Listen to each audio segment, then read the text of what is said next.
মাকে ভালোবাসলে বউ চলে যায়, এটা আসলে আমি আগে বিশ্বাস করতাম না। বড় ভাইয়ের ঘরে খায় না, আমার ঘরে খায় কেন, এটা আমার বউ সহ্য করতে পারে না। মানিক মিয়ার পরিবারে ভাঙনের সুর। মানিক মিয়ার বউ তার মাকে সহ্য করতে পারে না।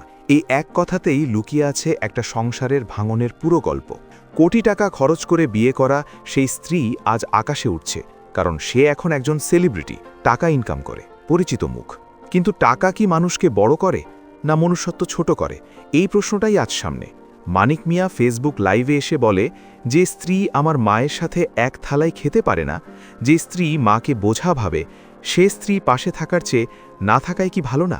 যেই মায়ের জন্য আমি এত ঘর বাড়ি, যে মায়ের জন্য এত কষ্ট করলাম, এই যে সুন্দর ঘর বাড়ি বানাইলাম, আজকে সেই মায়ের ছাড়া আমি কিভাবে আলাদা খাবো? এটা তো আমার পক্ষে কোনোভাবেই সম্ভব না।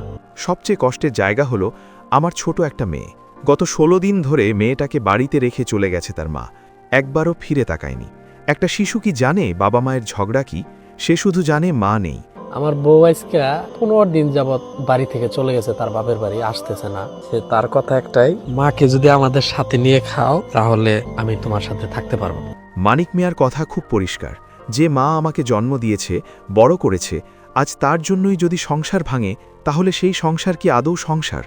আমার বউ থাকুক বা না থাকুক তাতে আমার কোনো যায় আসে না, কিন্তু আমার মা বাবা আমার সাথে সব সময় থাকবো। এই অবস্থায় মানিক মিয়া তালাক দিতে চাইছে। দর্শক, আপনার কি মনে হয়, মানিক মিয়া তার বউকে তালাক দেয়া কি ঠিক হবে? অবশ্যই কমেন্ট করে জানিয়ে দিন। আর ভিডিওটি ভালো লাগলে আমাদের চ্যানেলটি সাবস্ক্রাইব করে পাশে থাকুন। ধন্যবাদ।